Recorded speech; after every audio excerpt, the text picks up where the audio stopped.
This is an open letter to President Trump and Mr. Tucker Carlson and Mr. Elon Musk. Uh, Bravo, great job. But here's my 2 cents. First of all, I should mention this also for any of FBI or CIA minders that are watching this, and Twitter minders that are watching this and trying to see, scratching their head whether they should totally suppress this video or maybe half suppress it. So here's the thing, folks.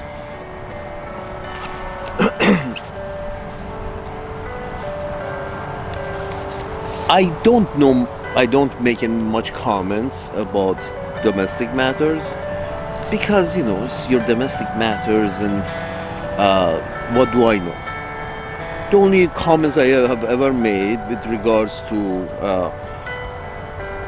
your domestic matters is, hey, educate your people more, house your people more, and attend to the healthcare of your people more. So that's about the most of the comments I've made. My thing is international geopolitics, international matters, and somebody said, what do you know? Why is it, you think, you are in the know? Well, here's the thing. I was born on 22nd September 1973.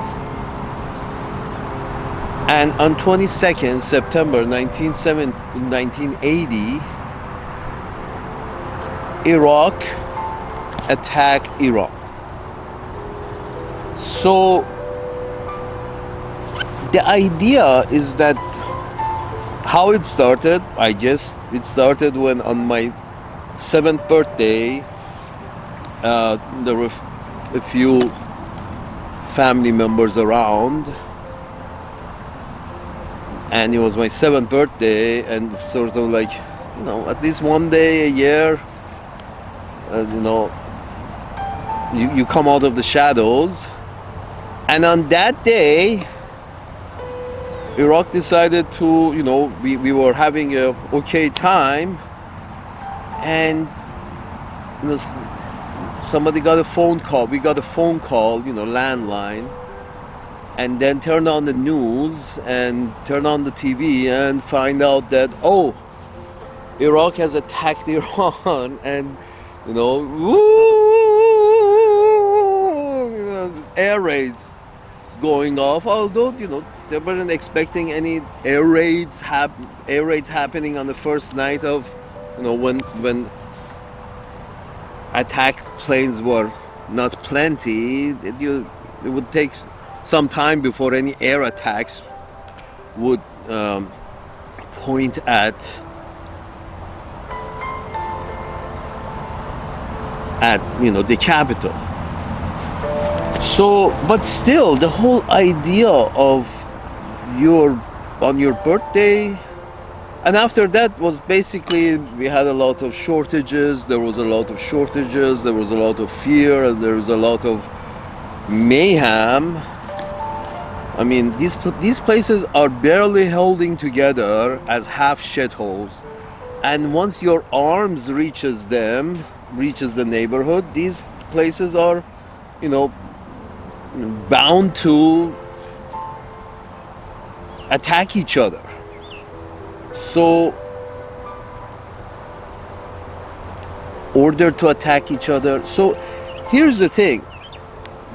I can probably say, because from that day on, from my 7th birthday, it has been my mission, sort of, kind of, not a mission, but a kind of chip on my shoulder to find out what the fuck happened. Because, really after that, after the 7th birthday, after the war started and all the shortages, nobody has any time for birthdays. What happened?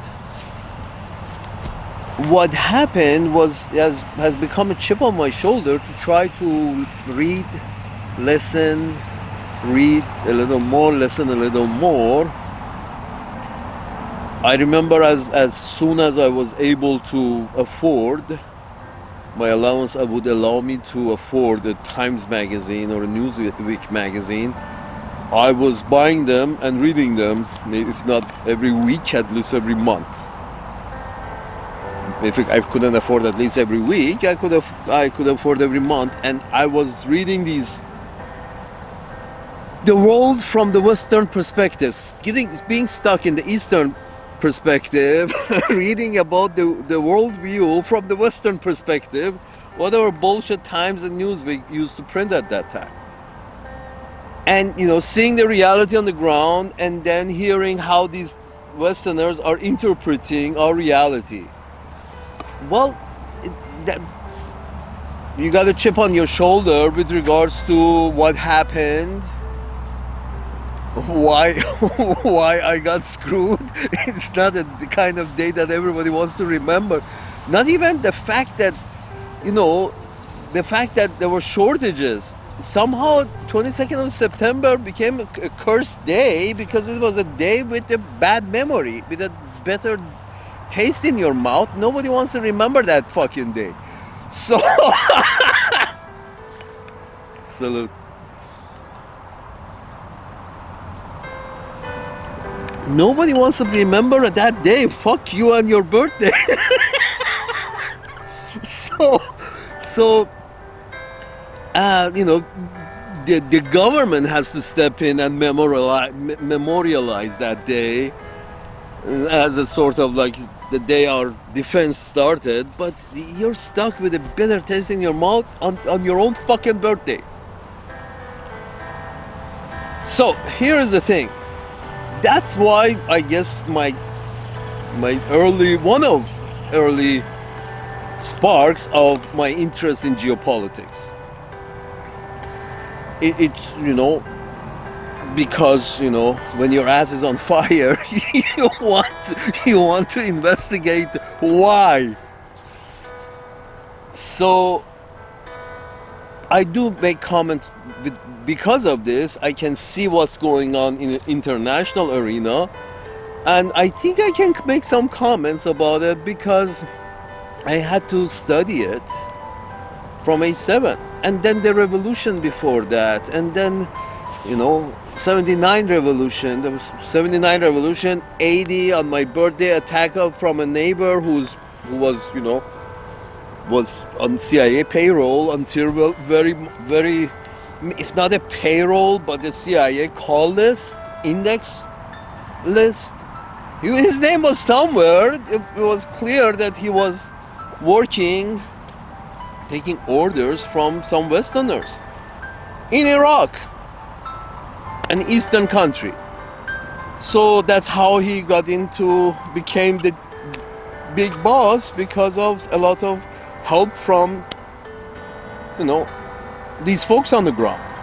So my point is this, that you start learning, caring to learn, because you got fucked. You care to learn what happened, and you start attaching these dots together. Keep attaching these dots. How does this puzzle work? You gather enough with regards to everything. You gather enough pieces. If you gather enough pieces on the puzzle, you start getting a picture. And whatever you're interested in, it could be music, it could be dancing, it could be whatever it piques your interest, you get really you can get a bigger, better picture, produce a better picture if you practice enough. But that's why they say you have to love your job, because you have to do it. If you don't love your job, you won't raise in it. You don't move higher in any way or shape or form. You're just there functioning, performing a function, and never really having any interest in rising, even because you're good with what is. So my point is this: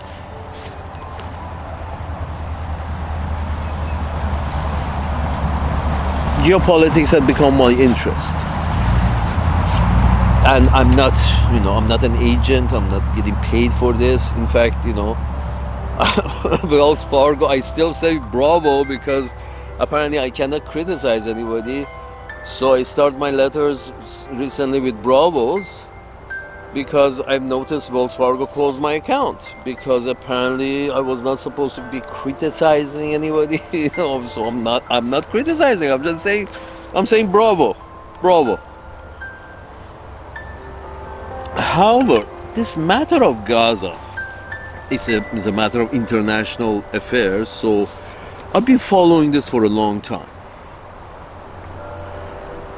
So the recent, let's say, because this is the beginning of the problem in the last 100 years in that region. The beginning of the problem was the settling the Europeans in Asia. Nobody can deny the fact that they're Europeans. They have been in Europe long enough that their skin has become pale. That means they cannot have any claims in Africa or Asia or South Pole or South America. Anywhere the natives are brown, the white people cannot have any claims on the land because you're not of that color. You have to hide from the sun in that area because that sun burns you, but the natives have learned to live with it. That's why their skin is, the harsher the sun, the darker the skin. I mean, it's not, rocket science. So you have this area, then the native population is brown, a bunch of white Europeans have gone there, settled and claimed the land based on some, now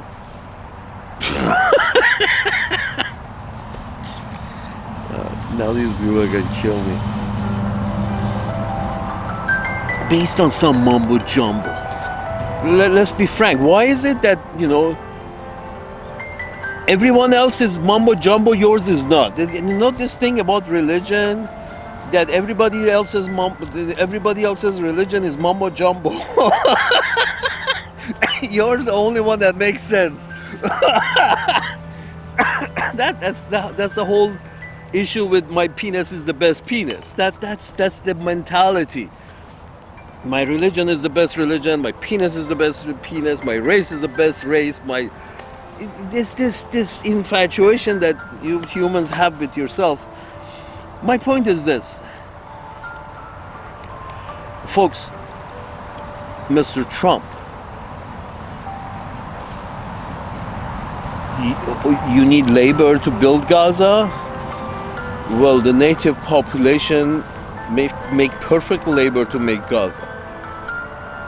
The only thing is, they own some of it themselves.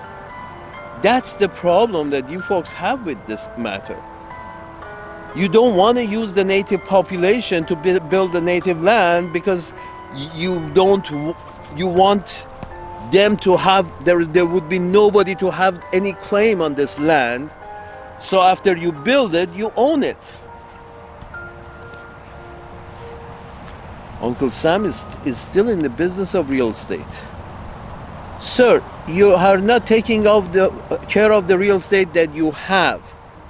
That whole thing about education, healthcare, and housing. You're not taking care of your citizens for those matters. You're not taking care of your own citizens for those matters, necessities, that every tribal member, there's a social contract that says every tribal member shall have access to the necessities. That's the social contract.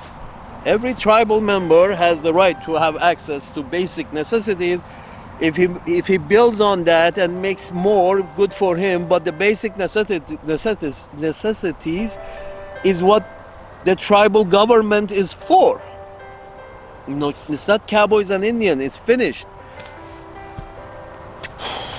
of the cowboys and Indians. You're not taking care of your own cowboys or Indians. You're not taking care of your own. Oh, you took care of the red ones. You're not taking care of your own. You're telling some brown people in Asia that you should vacate the land because the land is very good weather, it has value, but we don't want to pay for it. We want to own it. That's the whole idea of this Israel pushing people out, pushing brown people, Europeans, settlers coming, pushing brown people off the land, is because they really don't want to pay for it. The problem is if they declare a secular state, then they have to pay for it.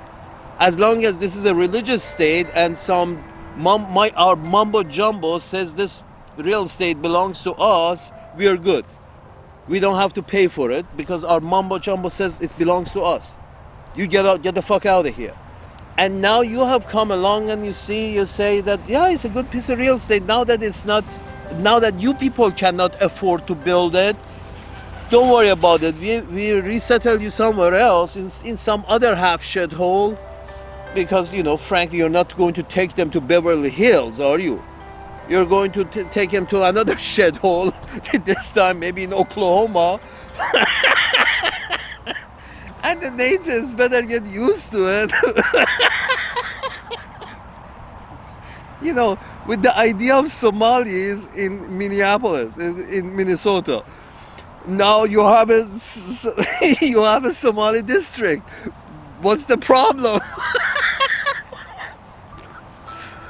You see, when you push these populations out of these areas in the world, some of them, the lucky ones, end up in your corner.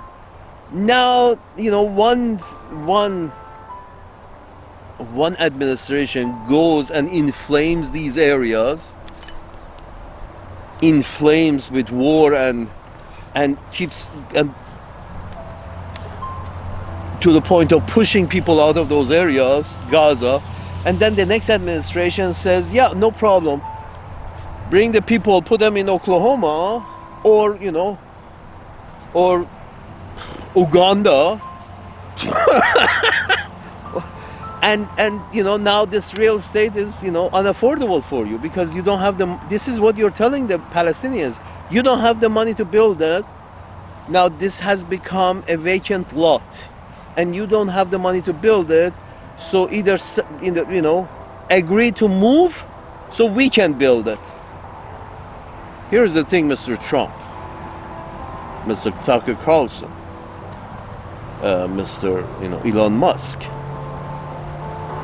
Are you kidding me? You need labor to build your casinos there, correct? Correct. There are the labor, you are the finance. If you want to build their homes back to the highest standard, and and then maybe buy a couple of lots from them, smaller lot than the whole Gaza, smaller lot, buy a couple of lots from the natives at fair market value and put your casinos up. Nobody's holding back from you. The problem is you want all of it. You don't want to pay the natives for the land and put your casinos up. No, you're declaring some kind of, ethnic superiority and, mumbo jumbo wise, we have the right to your land and not pay for it. This is a mumbo jumbo side of the equation. This is the mumbo jumbo side of the equation that you're putting out there to somehow, as we say, hapali hapo, konid hapali hapo in the land. Just taking the land as a vacant lot, buying the land as a vacant lot. So this bombardment was, the whole idea was to turn whatever civil structure is into dust and show it to the world to devalue the land, so now you can buy it as a vacant lot. Pay the price of a vacant lot instead of... Arabs don't have any problem selling you land. Just like probably the Redskins didn't have any problem selling you the land, renting you the land. The problem is you, Mr. Trump and Mr. Biden and Mr. Netanyahu, you don't want to pay for the land, or you're under orders. So instead of Mrs. Adelson can buy a lot of land with her money over there, fair and square, right in the middle of Gaza, and build something. Mr. and Mrs. Adelson or Mr. Adelson. But they don't want to do that. Just build a nice building. They claim some kind of superiority, that their skin should not touch the skin of the natives, so the natives have to be pushed back so my skin doesn't touch their skin. Are the natives dogs? I mean, they go on and on about why Muslims have this bad idea that the dogs are dirty. Here are the Jewish people who apparently think, forget about the dog, they think brown people are dirty. And don't tell me no. You see, we have seen, even with those few Ethiopians that they agreed to let in just to keep the whole thing from being a South Africa kind of situation, they had to let in a few Ethiopians. As soon as they came in, they castrated them. They made them infertile. Sort of like, we have to keep have some black faces here because it looks too white. So we had to force some Sephardics to join us, then invite some fucking black people from Ethiopia to join us, but we can make them sterile. And as long as they can keep face, but we don't want too many of them. Don't reproduce. We make sure they don't reproduce. Are you kidding me? These people think the natives are less than dogs. They don't want to touch the natives. That's why they don't want to live in the same streets. Because the idea is, this ideology was put there because a few rich people want to own land for free. Because a few rich white people want to own land for free in West Asia, or at the price of a vacant lot. This is not a nice city anymore. Now we can buy it as a price of vacant lot, and in fact, we can resettle you somewhere else, and you consider that as a gift. This is all real estate business on earth. Real estate, not the good kind of real estate, the greedy kind of real estate that says we want to own this land for free. Bring forth the mumbo jumbo. Salute.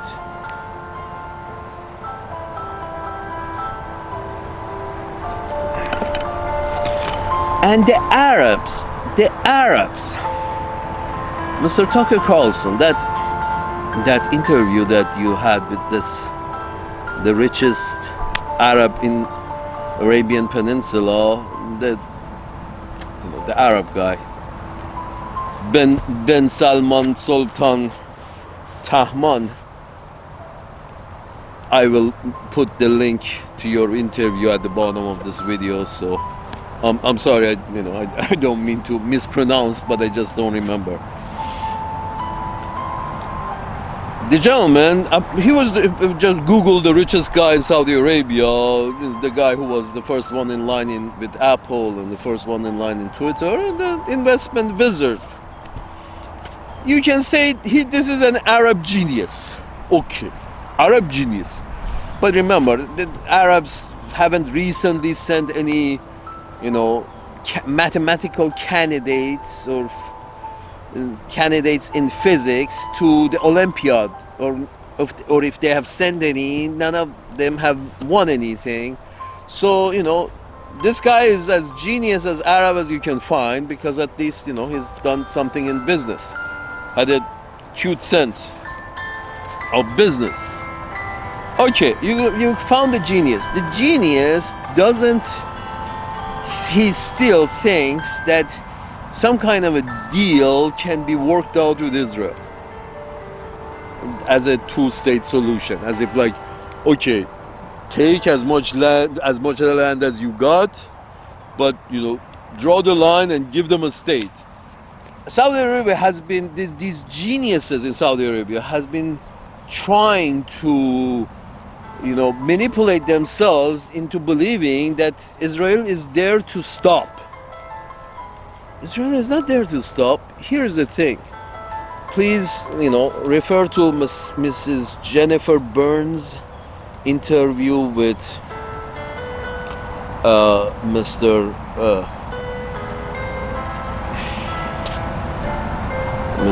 The young gentleman, the young Russian gentleman.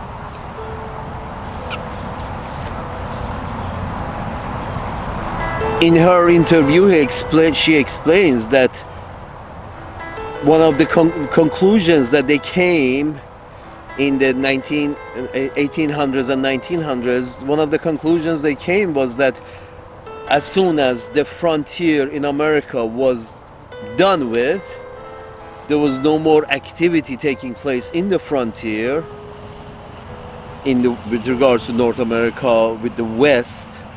As soon as frontier died down and everything was white owned, and we couldn't claim some kind of a mumbo jumbo in our holy book to claim the land, we couldn't go with any. Everybody was white like us, and everybody believed in the same mumbo jumbo. So we didn't have any frontiers. So apparently the economic apparatus in North America has decided that no, we still need frontiers, because frontiers creates a lot of economic activity for the rear. So we need frontiers. So they actually came to this conclusion, and you can see the Uncle Sam's managers, those decision makers in Uncle Sam's land who have had their hand on the wheel, have followed this through with this idea that we need a frontier because we want a lot of economic growth. We are not good with 1% or 2% a year. We need a lot of economic growth, so we need a frontier. So they start creating these frontiers, and the idea is the frontier is there. It is an engine of economic growth for us. That's in Vietnam, Cambodia, Laos, Iraq, Afghanistan again, Iraq again. This is South America. All those, those junta this and junta that, half of these were frontiers that Uncle Sam's managers were paying for. These pallets of cash, they're actually, they do exist. I've seen pictures of it. We all have. There are pallets of cash and, trash bins of gold, apparently, in Iraq. That was found. It was stolen. They were found. Now that they have been found, they reside in New York City.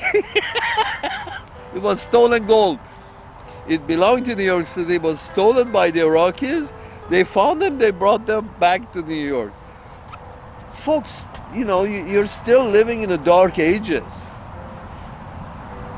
You're still looking for frontiers on Earth, not space, but you're looking for frontiers. The problem with frontiers on Earth that you need for your economic growth is that, why not space?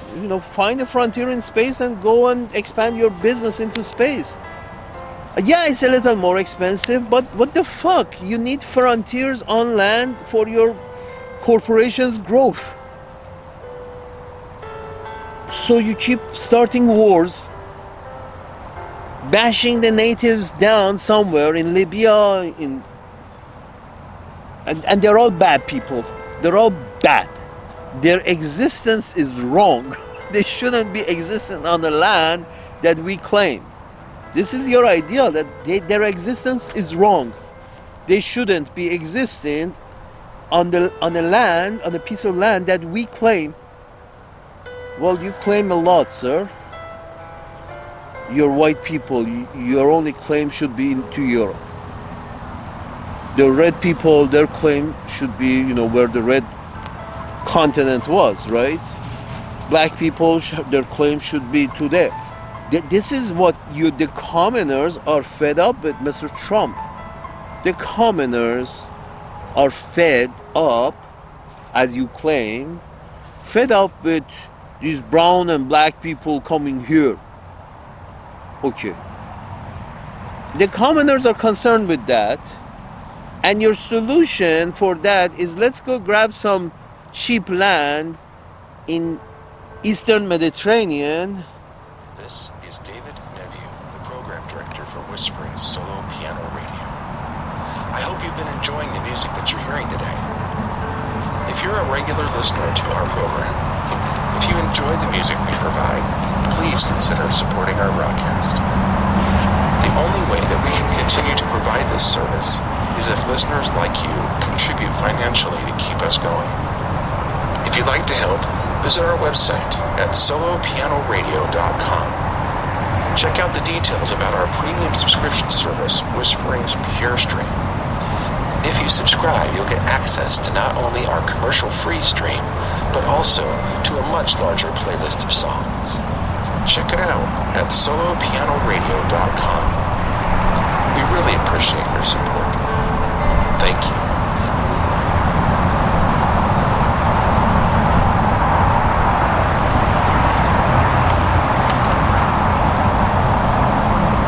Need help with your art design, custom illustration, logo, or print layout?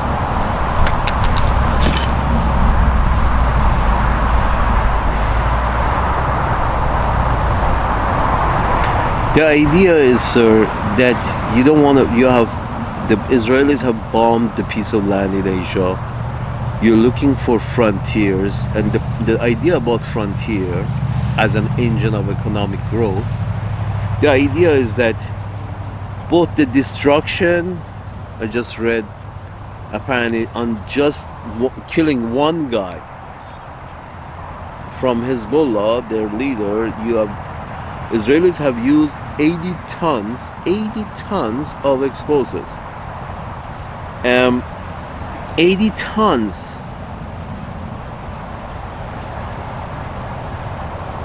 So 80 tons times how many millions of dollars each one is cost, and we're talking about, you paid, American taxpayers paid, I guess, couple of $1 billion for 80 tons of explosive for one guy. Couple of $1 billion for one guy. Spent a couple of $1 billion to get rid of, let's say, Sitting Bull. Get rid of the, standing cow, or these guys who are, the chief Indians. How much are you willing to pay to kill a chief Indian? Now, how much are you willing to pay to kill a chief Lebanese terrorist? That Indians were called terrorists too. The Viet Cong was an Asiafication of the word terrorist. Viet Cong. They're Cong. Whoever of the natives, wherever the natives don't want any involvement by white people, the white people declare them as terrorists. These are the things you pick up when you start, trying to find out what happened from age 7. These are the things you pick up. That example after example after examples, we can all see that you supported the Iraqi war against Iran. You supported, the white man in the West supported one neighbor to attack another neighbor. What? Based on what? Based on, they were both even brown.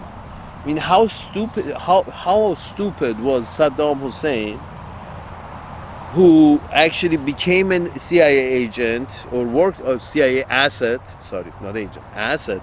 Only white people can be agent.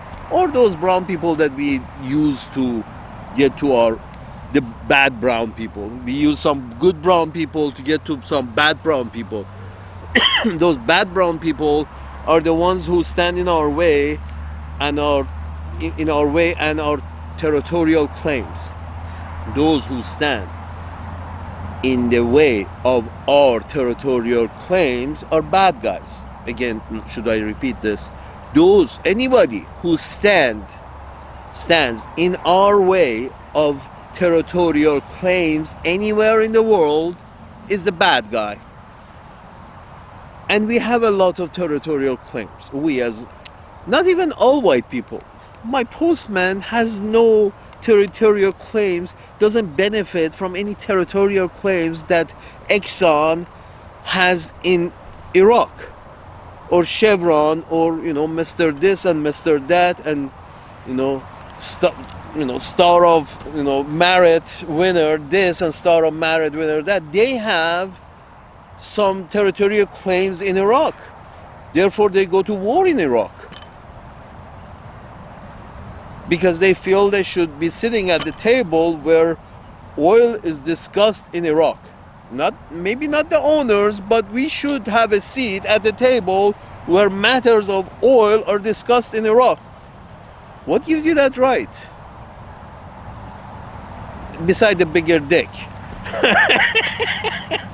Beside the big penis. We are trying to, the problem with I have the bigger penis is at one point you have to pull it out.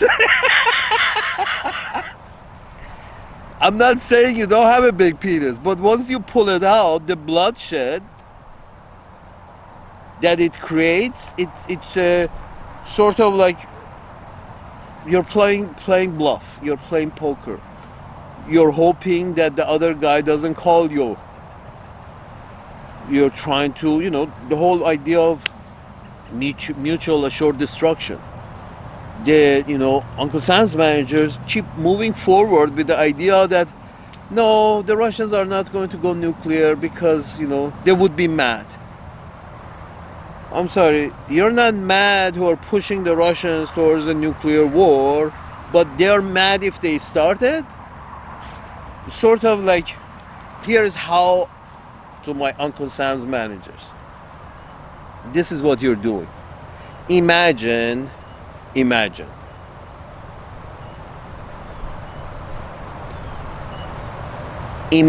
scenario in which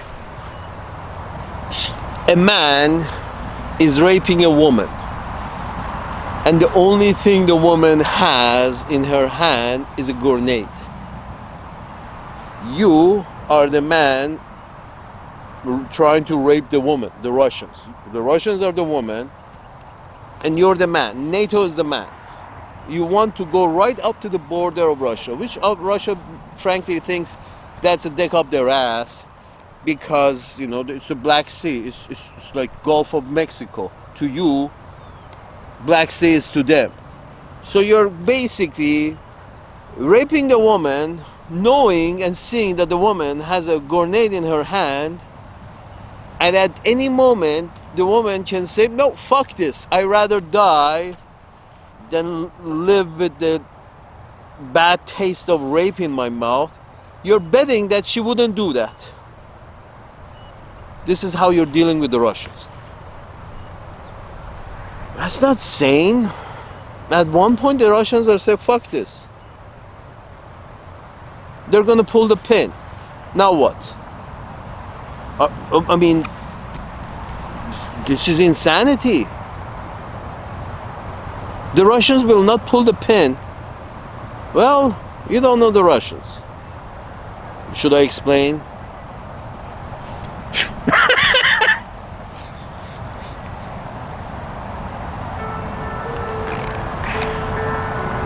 Salute.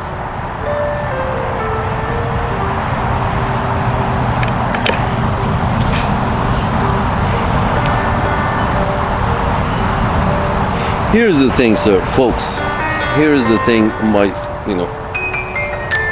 the great ones. Here's the thing. Folks, you don't need any more land for free you shouldn't want, the white people, you shouldn't want any land for free on your planet. Already Mr. Elon Musk has shown you the way. If you want to claim any land for free, right now going to Mars, you can get to Mars and claim a whole lot of land for yourself. And it's mineral rights and this and that. You can't, declare the whole planet. The United States cannot say this is our planet, Mars. You can't do that. But you can come to some kind of agreement with the other great powers to some kind of a, acceptable arrangement as to how much land can each vehicle that lands, how much land it can claim. You can say basically for every person that I land on Mars, I can claim 10 square miles for each person that I land on Mars, or less, 1 square mile. For every man or woman, or not monkeys, but man or woman that you land on Mars, you should come to some kind of understanding that for every person that you land on Mars, you can claim a specific square footage of land, square meters of land. Please, meters. Take this English dick out of our ass. And they pretend that they got a foot-long dick, the British. It's a pretend, folks.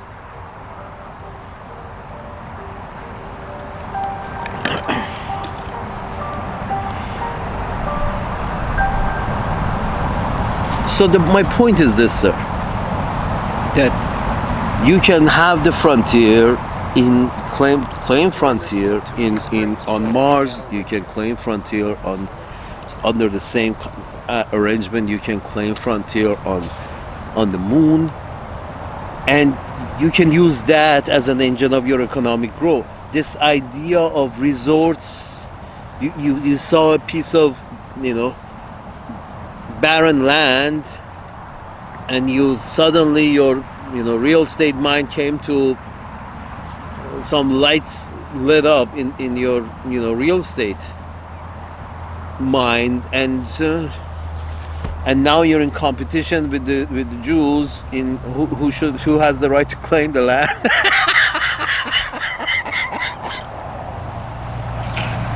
It's like the good old days in New York. Here's the thing, sir. Bad idea. You have a difficult time making money on the land that you acquire with the consent of the natives. You have difficult land making money even when you buy the land with the consent of the natives. New Jersey, as I understand, Atlantic City, as I understand, you can't make it work even when there is acceptance of you and your business. You want to make it work somewhere that is the natives do not accept you. You're pushing them out. Do you think you're going to make it? Do you think this as a business idea would make it? The reason Riviera is Riviera, sir, is because Riviera is owned by the French natives and run by the French natives. And that people in Riviera who are working there or building there, who are made it great there, they don't have to protect against the natives' missiles. They haven't pissed off the natives because they are the natives. What you are proposing is to make a Hong Kong or a Macau in West Asia. You lost those to the natives. Now you want to say that you're starting a new Macau. Israel is a new Macau or Hong Kong for you. It's a foothold, just like those places were foothold for the Portuguese and for the British.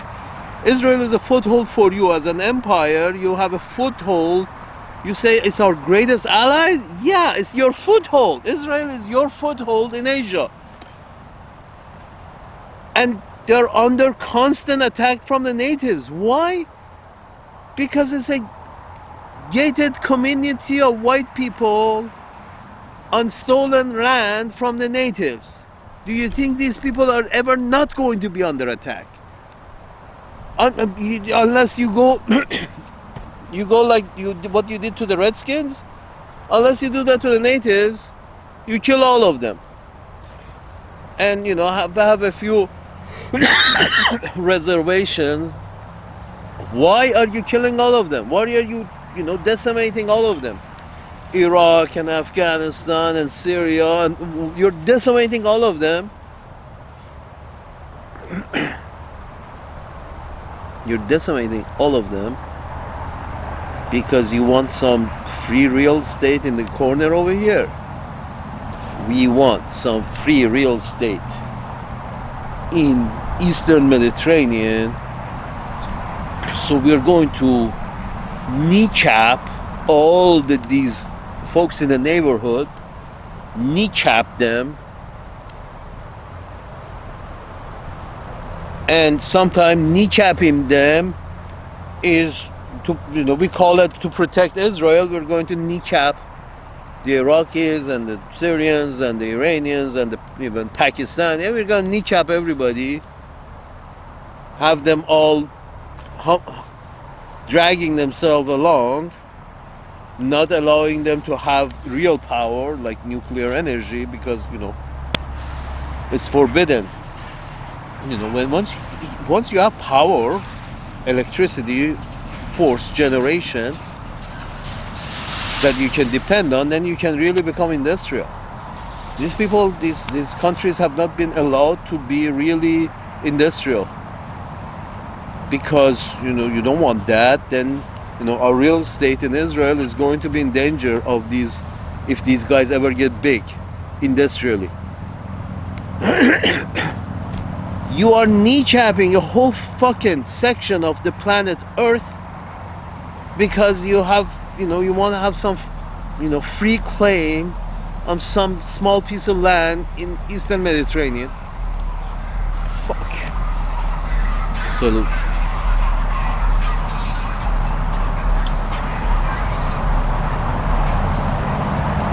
Mr. Trump, with regards to your thing with Gaza, your idea with Gaza, great idea. However,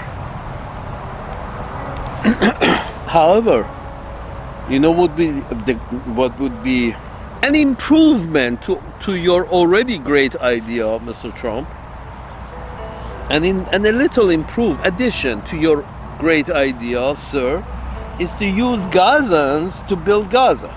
You're going to need workforce to build, correct? And you can't actually export workforce from United States to there, because I already said the natives are not going to be happy. You're not going to make money. And please try to stop using these conflicts as an engine of economic growth for home. Yes, this whole idea of distributing these arms manufacturers all around the different states, and a little piece over here so all the representatives and all the senators are in on the business of arms manufacturing, has created a false economy, an economy that its only income is through war and selling arms. That's why you keep pressuring your allies to buy arms from you, because the pretext is you make the best arms, but the reality is that you need them to buy arms so you can balance your trade deficiency.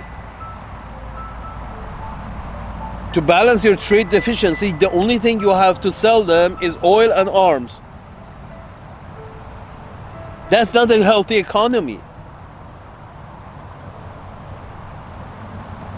If you only have, oil and arms to sell them, yes, you also have entertainment to sell them. That's, Hollywood economy, oil, Texas economy, Hollywood, LA economy. You got a few things to sell, as opposed to a time where, you sold basically everything to the world at a, acceptable price. This is the problem that, the empire has the empire has become lopsided, sir, with all due respect. It's because your economy has become lopsided. The only things your economy work on concerns a very small section of the society. The GDP depends on arms and healthcare, and arms sales and healthcare and finance and oil. A few segments of the society comes the most of your, export, and it's not enough. Why it's not enough? Why can't you expand this? Is because when the concentration is in arms exports, in war creation, because when you sell arms, people have to use those arms so you can sell them more.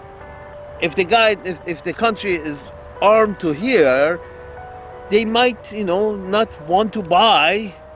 So I guess you got to create a conflict to have these arms used up so you can sell them more. Sir, there are better ways of making a living. This idea that our economy is okay for our economy to depend on frontier, to use the frontier, any frontier, any frontier, in Gaza, in Iraq, in Afghanistan, any frontier as an engine of economic growth. This is it. You do agree, Mr. Trump, that this Gaza, if you want to actually build, you need workers. You can use Gazans as workers, build their homes back up, and probably you can buy a few pieces of land over there and build your own casinos too from the natives, and they would be happy with it. But this is not what you want. You want to own a big piece of land for very little money. No money. The price of resettling these motherfuckers.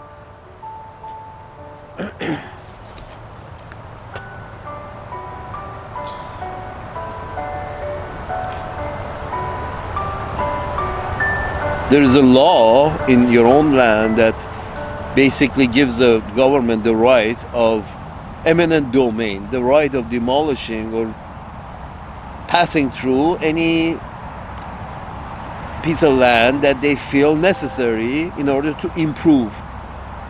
For an improvement for a community, they decide by this law they can go through it. The problem is if they have to go through a castle, they have to pay a lot of money. How about bombing this castle? So now we have to pay a little money for eminent domain. You see what I mean? You have devalued the land that they had in Gaza. Yeah, they lashed out because they have been under embargo. Israel knew what they were doing. They keep them jailed until they lash out, and then you claim that you have been traumatized, so you have the right to, turn the whole land into a sand bucket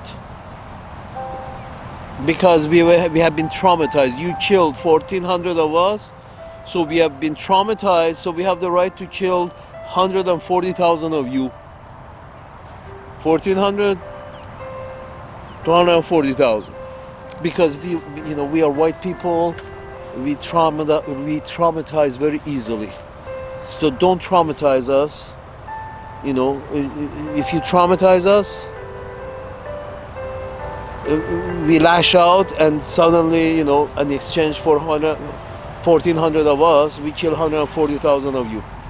Brown people, red people, yellow people, green people. Because, we get disturbed very easily. Are you fucking kidding me? And yes, I consider my Jewish friends, you are also white. You're all white. You're all Europeans. Whether you want to accept or not, look in the fucking mirror. If you're white without a paint job, you're white, you're pink, then you're European. I don't care what religion you are. Mr. I'm sorry, Mr. Jared Kushner is trying to tell me that he's not white. He's Jewish, he's not white. I'm sorry, what? This homeboy is porcelain white. What are you trying to tell me, that because he's got a big nose, therefore he's not white?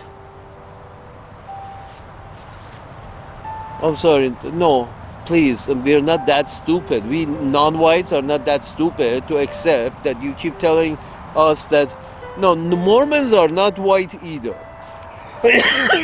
Catholics are not white either. No, you folks are all white. If you're from Europe, you have ancestors from Europe, you're white.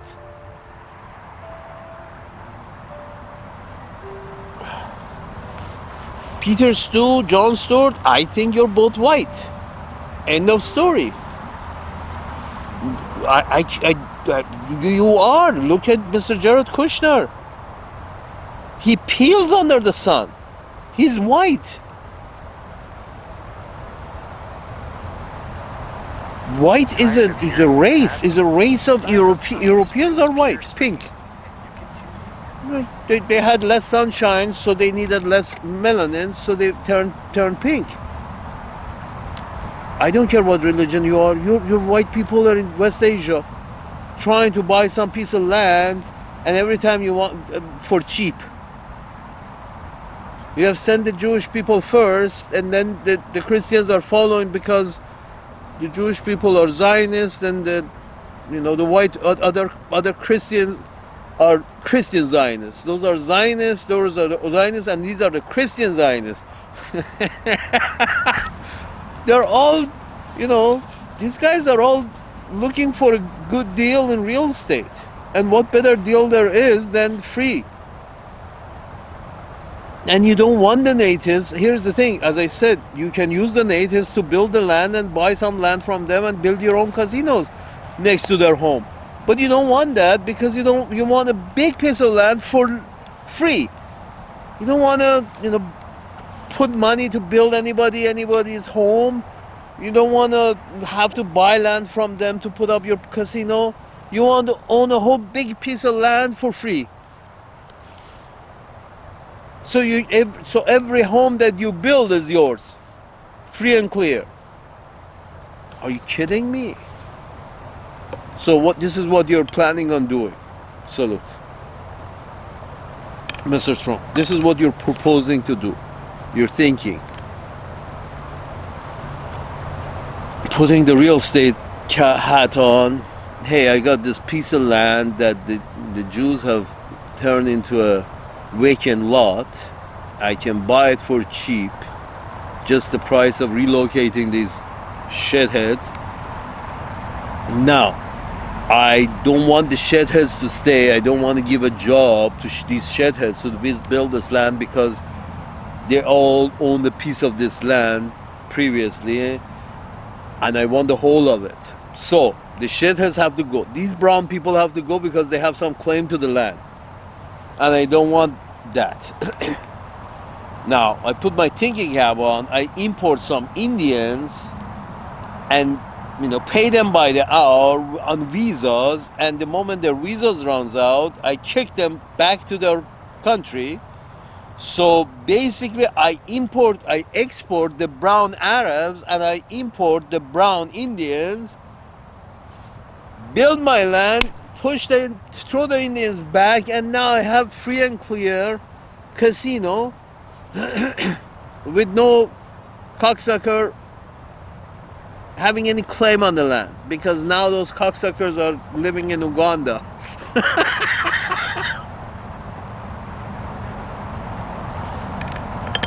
Here's the thing, sir, great idea. But the problem is you have gone into the imagine. This is what you're trying to get into. This is why the Jewish cannot finish this real estate project. On one hand, the Jewish people, the Israelis, they really don't want to finish this real estate project, because if they draw their line and stop conquering, the money will stop rolling in. The money, all the aid, American aid that is going to Israel, if everything stops, if the frontier is no more, money will not go to Israel. So the Israelis understand this, that they constantly have to have a frontier in order to justify all the money that is going to them. The number one recipient of US aid, because it's our greatest allies. Well, the moment you say no to Israel, everybody else in Middle East are going to be your allies. The moment you say no to Israel, everybody else in the Middle East is going to be your greatest ally. This is the stupidity with that Arab guy that Tucker Carlson was interviewing, that he doesn't understand that Israelis will never want to draw a line on the map and say, that's it, this is our borders, no more. They don't want that. These Arab people of Saudi Arabia, with all their brain power, they cannot get that Israel, the moment the Israelis say this is the line, no more, the war will stop, but the aid will also stop. And that using Israel as an engine of economic growth for United States will also stop. Using Israel as a frontier Israel as a frontier as an engine of economic growth for United States, that will stop too. Well, folks, this is just stupid. If you have other industry besides defense, besides arm industry, if you have other industries, your economy or GDP, the welfare of your people doesn't so much depend on defense. The donations to your senators and representatives doesn't so much depend on defense. So maybe you don't have to create so many wars around the world, have so many frontiers around the world, because a lot of your economy comes from anything beside defense. Defense-based economy means that you constantly in order to eat, you have to have a frontier somewhere. You have to feed weapons to some frontier somewhere. And here the Russians are getting raped in Ukraine, and you're saying that they would be crazy to pull the pin out of this grenade because it will kill both of us. Yeah, maybe you should stop raping the Russians. Maybe you should stop pushing up to the Russians, up to Ukraine, up their ass in the Black Sea. Maybe you should stop doing that. Instead of keep pushing the Russians to pull the pin, pull the nuclear pin. Oh, fuck.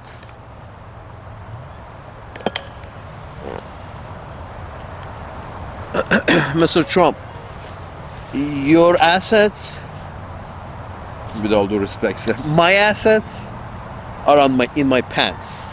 That's all the assets that I have. My assets are in my pants. Anything beside that is a privilege to have for a short period of time in this world until we die, on this planet until we die. Our real asset is what we have in our pants. That's it. Anything else is not really an asset. You're for a short period of time, as long as you're alive, you're the operator of your so-called assets. That's it.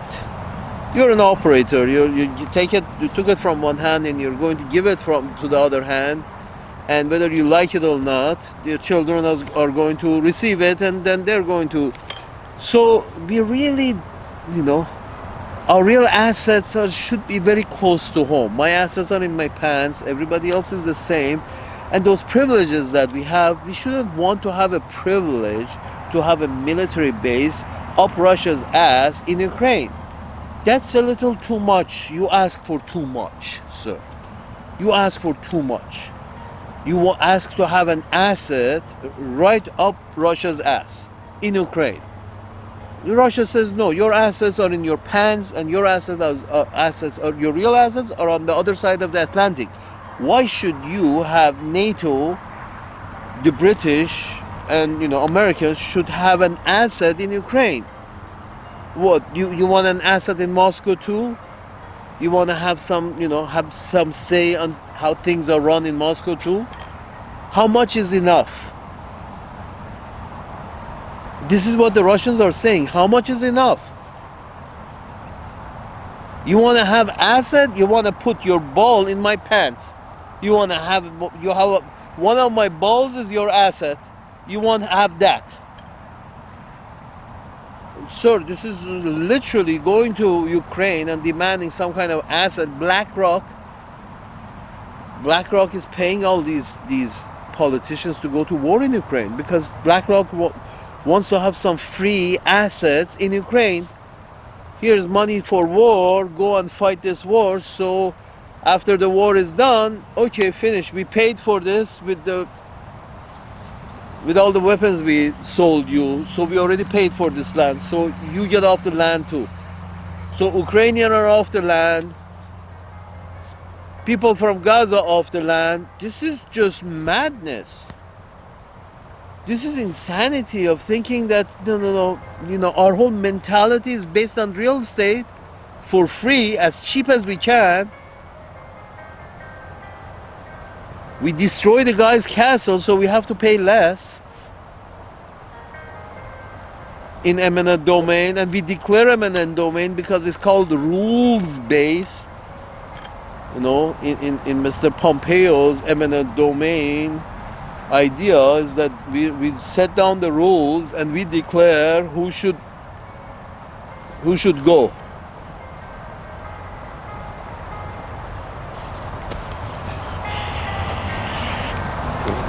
Sir, this is what everybody can see. A blind man can see. So this idea that we have the right to call eminent domain in West Asia, in East Mediterranean. We have the right to call eminent domain in Ukraine.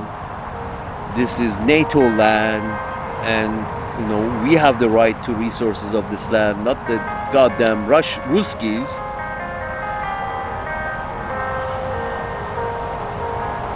It's like Russians going to Gulf of Mexico and saying that we have some rights here too. You don't know? Ask the Mexicans. I mean, can you imagine? I mean, Russians funding some kind of anti-American army in Mexico? Are you kidding me?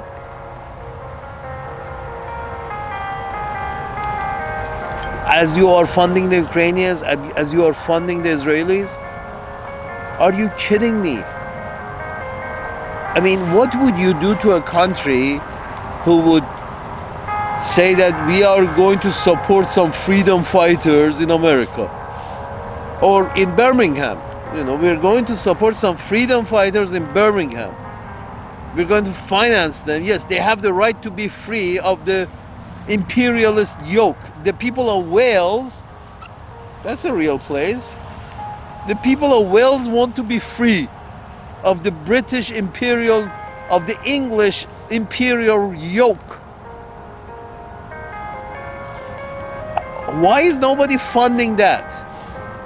That's a great idea. Why keep funding the freedom fighters of Burundi? Why not, people of Burundi start funding the freedom fighters in Birmingham or Wales or Scotland? Let's bring back the IRA. Are you kidding me?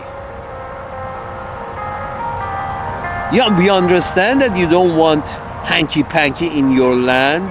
No freedom fighters in Kentucky. No, we don't want that.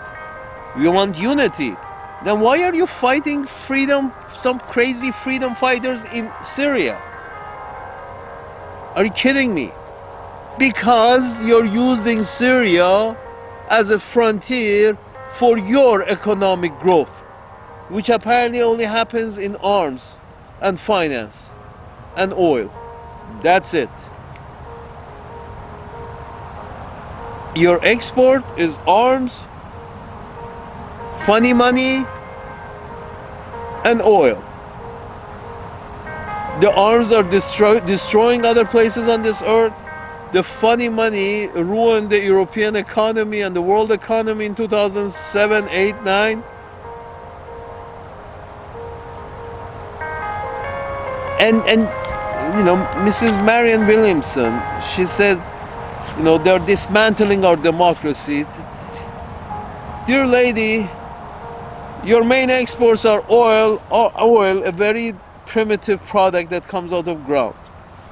Your interest is in oil, is in arms, and is in finance. Finance is hot air. Oil is a very, you know, low technology product. It's a commodity. It's not even a product, it's a commodity. Don't need much to, you know, they put some technology into fracking, and they're ruining they're mixing the water tables with a lot of bad, nasty shit to extract some kind of gas.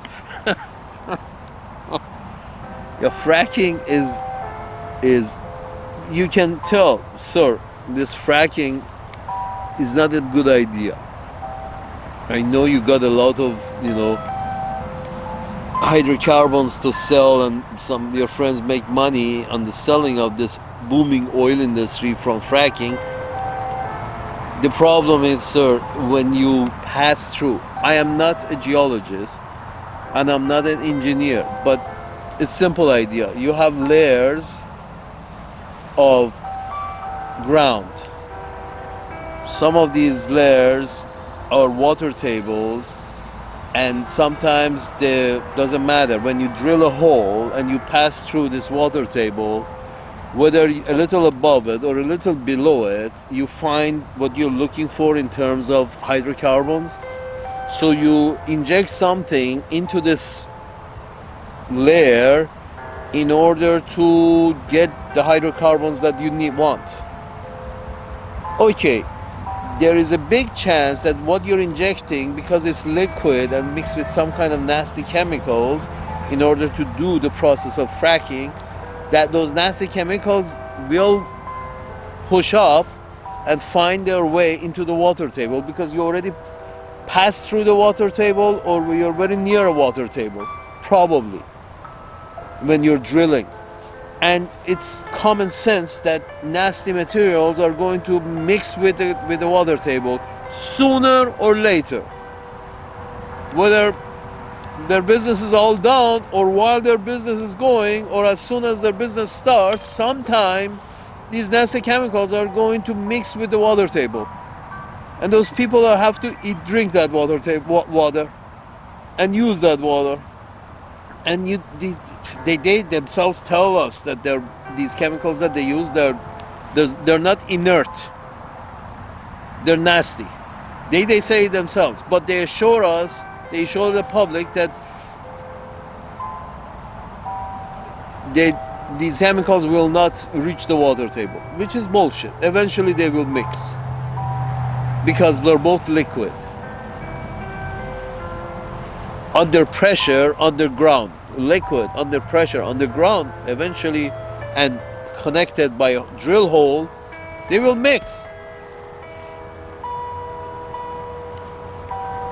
So your economy is based on arms sales, based on these fracking, nasty fracking technology, which will make your people sick. Arms, fracking, and finance. Arms, fracking, and finance. This is basically, I guess, 50% of the economy.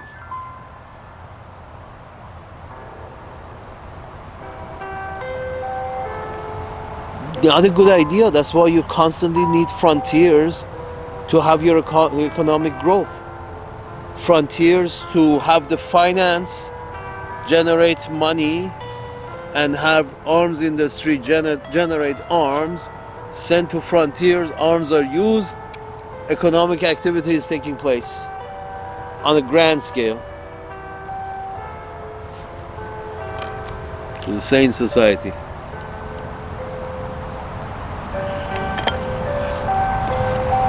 Sir, better solution,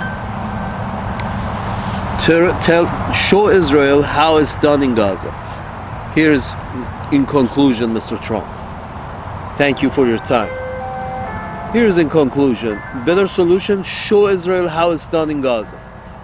Show Israel how it's done. Say, okay, no more Israel. From this land, Gaza is ours now. Fine. It's not really yours, but you tell the Israelis that Gaza is ours. You go in, you send engineers and you send machinery and you use the local population, the brown people of Gaza, to build Gaza.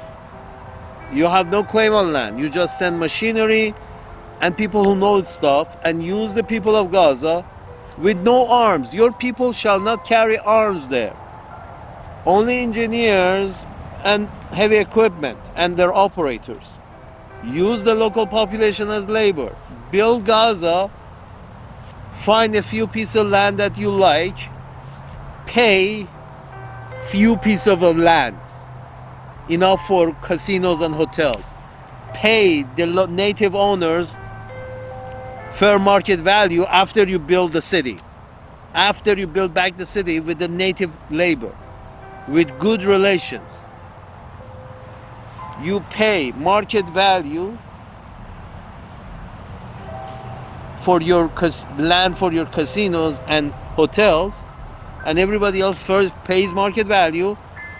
You have the native population, they're happy with you that their cities is built back up, and they're happy to service your casinos.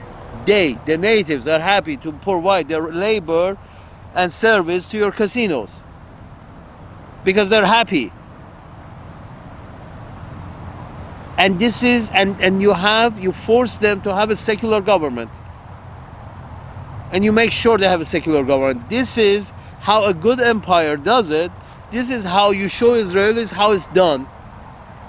Make a New York City out of Gaza. With the native population, with whatever the fuck is living there. Equal rights. Show them how it's done. This is how you show them how it's done to the Israelis.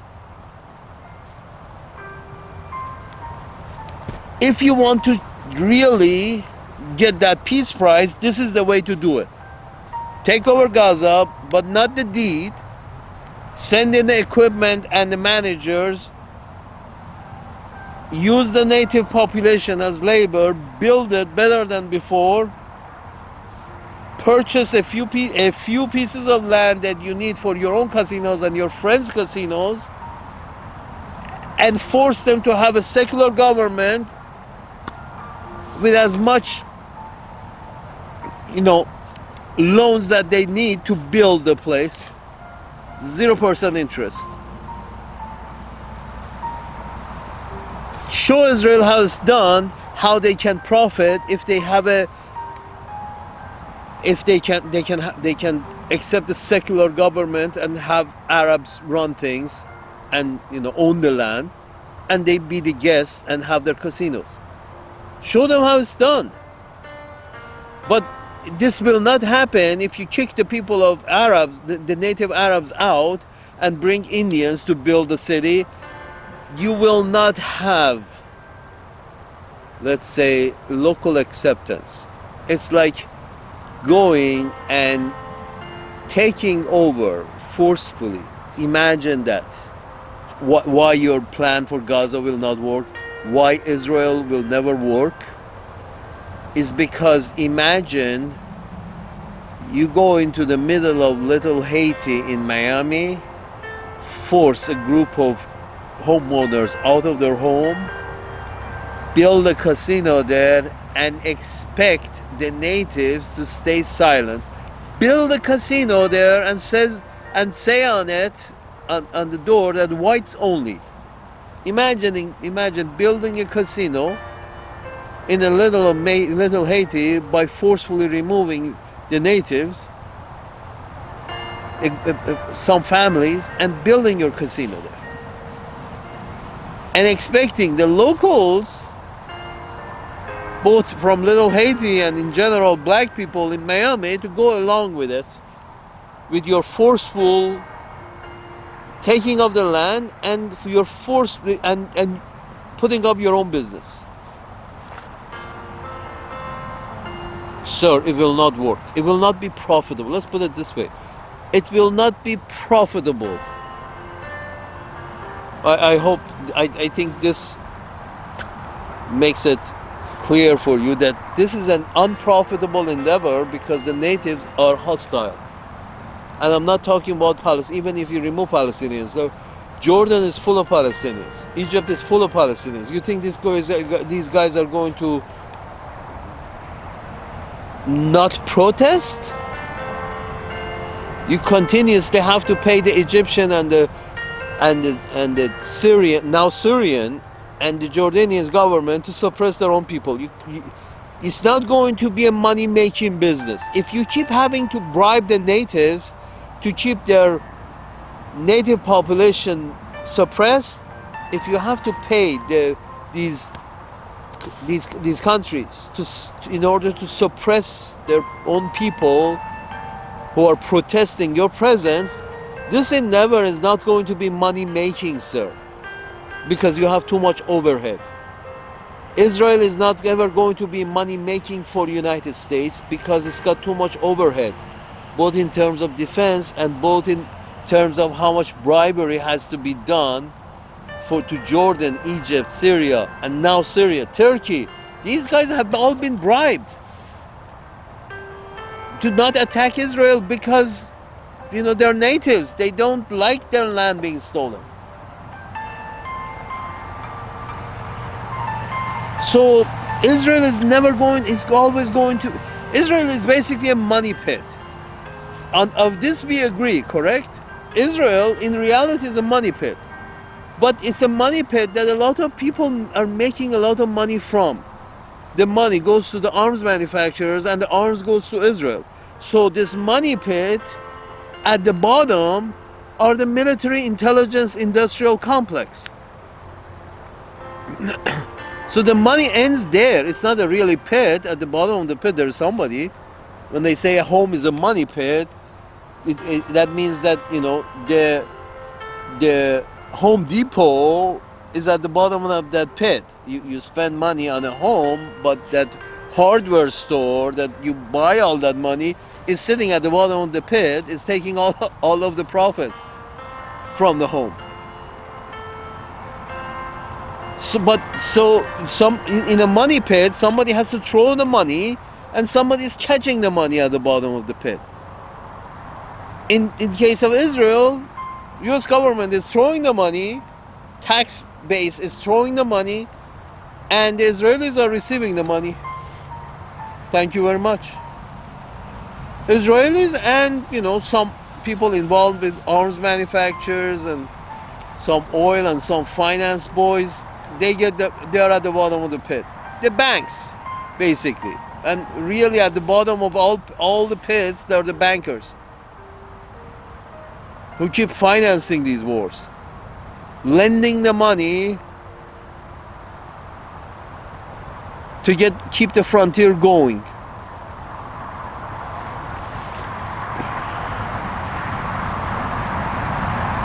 I'm sorry, this frontier-based economy it's just destroying this planet, destroying your own people, your veterans. Young people going back home, they're all confused because you can't live like a wolf one day and a human the next. It just can't be done. I mean, Mr. Pete Hegseth,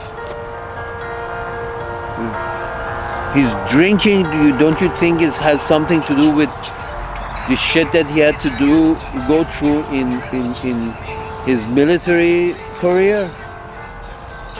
He's a damaged individual, from what it seems. I could be wrong, but the drinking gives the game away that he has to deal with too much in his head, too much he has seen, too much he was forced to commit. Not a good idea. Putting your young people through that shit show because you want some big boys want some free real estate. You're tearing your own society apart. You're tearing your economy apart because some Jewish boys want some free real estate in West Asia. Some Jewish boys from Europe want some free real estate in West Asia. Okay. And some Christians who, relate to that mumbo jumbo also think they should, help them up to the hilt. Because we all believe in the same mumbo jumbo, right? Right.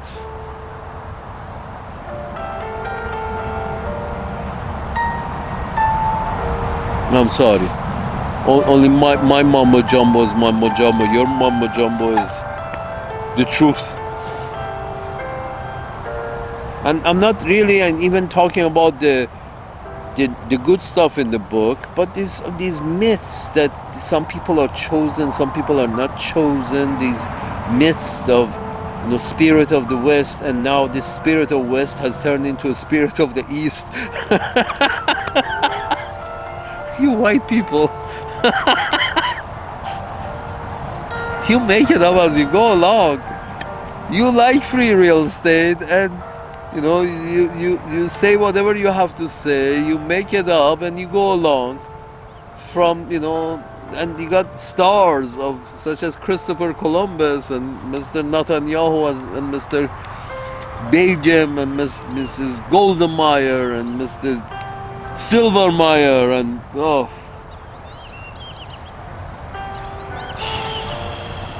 you make it up as you go along.